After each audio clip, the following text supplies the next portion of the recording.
उजान, ये बताओ तुम ठीक तो हो?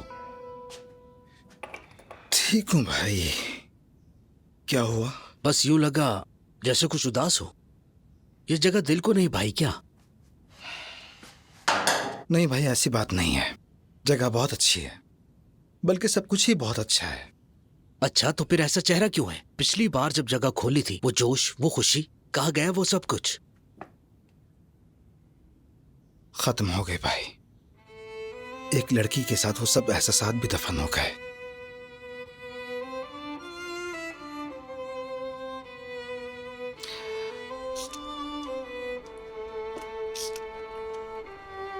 उफ, मैं जितनी बार भी साफ करती हूँ मजीद गंदा हो जाता है। उफ।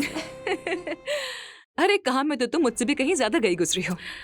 एक बार जरा ध्यान से देखो यहाँ रखा क्या है। अखबार से? हम ये अखबार यूं ही नहीं लाए हैं, इन्हीं से सफाई करनी होती है। अखबार से साफ करना है? अब देखो तुम, इस अखबार की एक शीट पकड़ो, अच्छी तरह से मोड़ो, अब कपड़ा छोड़ो, बस ये लो, स्प्रे करो और इससे साफ करो। फिर देखना कि कैसे साफ होगा। हाँ, ट्राई करो ना।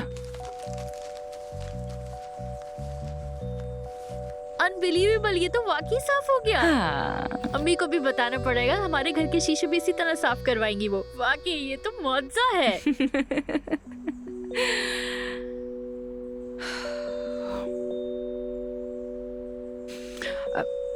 अच्छा सुनो सदफ, क्या तुम्हें यकीन है? किस बात का यकीन है? ये जैंक क्या मुझे पसंद करता है वाकई में? अरे तुम अभी तक उसमें अटकी हुई हो। देखो मैं समझ जाती हूँ, उसने मेरी तरफ तो आंख उठाकर भी नहीं देखा, बस वो तुम्हें ही देखे जा रहा था। बस यही कमी रह गई थी। देखो मैं तुम्हें एक बात बताऊं, ओजान का दिल अभी तक जुमाना में ही अटका हुआ है। मगर जुमाना की तो किसी और के साथ मंगनी हो चुकी है ना। ओजान भी तो काफी ठीक ही लग रहा है मुझे। ये तो ओजान का क्लासिक स्टाइल है, कूल। अगर वो जरा सी पी ले और नशे में हो तो दिल की बातें सामने आ जाती हैं। अगर तुमने वाकई ये रास्ता चुन लिया है तो देखो, ऐसे वक्तों में तसल्ली देना बहुत जरूरी है। और तुम खुशकिस्मत हो, ओजान को तसल्ली देते देते अचानक तुम खुद को उसकी बाहों में पाओगी। मगर वो जो जैंक है ना, अगर उसने ओजान को बता दिया कि वो तुम्हें पसंद करता है तो फिर ये सब भूल जाना। ये जैंक कहाँ से आ टपका है अब? लगता तो यही है कि तुम ओजान से दस्तबरदार होने वाली नहीं हो। एम आई राइट? हाँ बिल्कुल, मैं पीछे नहीं हटूंगी बिल्कुल भी। मैं बहुत चाहती हूँ उसे।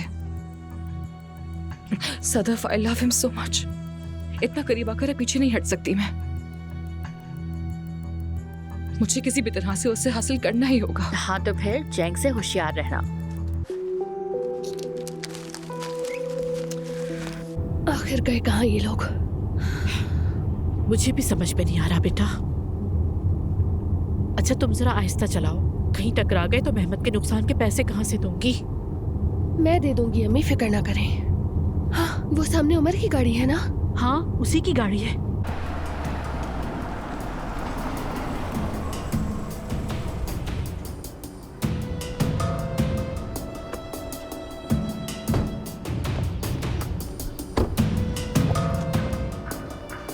यहाँ क्या कर रहे हैं वो लोग? अल्लाह अल्लाह, यहाँ तो ना कोई कैफे है ना दुकान, सारा रिहायशी इलाका है।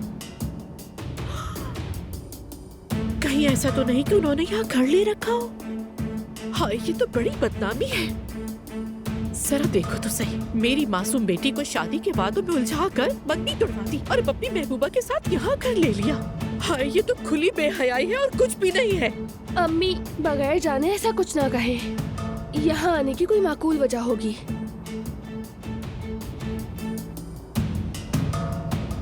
हाँ कहो यास्मीन। हेलो आयशा, क्या हुआ उस टैटू के बारे में? कोई बात हुई तुम्हारी उम्र से? नहीं, बात नहीं हो सकी। वो लोग घर के सामने रुके, मैं पूछने ही वाली थी, लेकिन वो वहाँ से फौरन चले गए। क्या कहा? एलिफ के साथ? आयशा क्या तुम होश में हो? तुम्हें पता भी है कि तुम क्या कह रही हो? होश में हूँ, बदकिस्मती से। यास्मीन मेरा दिमाग घूम रहा है, कुछ समझ नहीं आ रहा। अरे तुम कहाँ हो? मैं आती हूँ तुम्हारे पास। नहीं नहीं, बाद में बात करते हैं। आयशा बेटा सुनो, वो इसी बिल्डिंग में गया है। मैंने चौकीदार से पूछा, उसे पैसे दिए तो उसने सब कुछ बता दिया मुझे। क्या मतलब सब कुछ? क्या बताया उसने? क्या बताया उसने? उसने कहा है कि उमर पहले भी यहाँ आता रहा है। क्या मतलब है इसका? अरे मेरी बच्ची समझो तो सही जरा, वो दोनों काफी अरसे से आ रहे हैं यहाँ पर।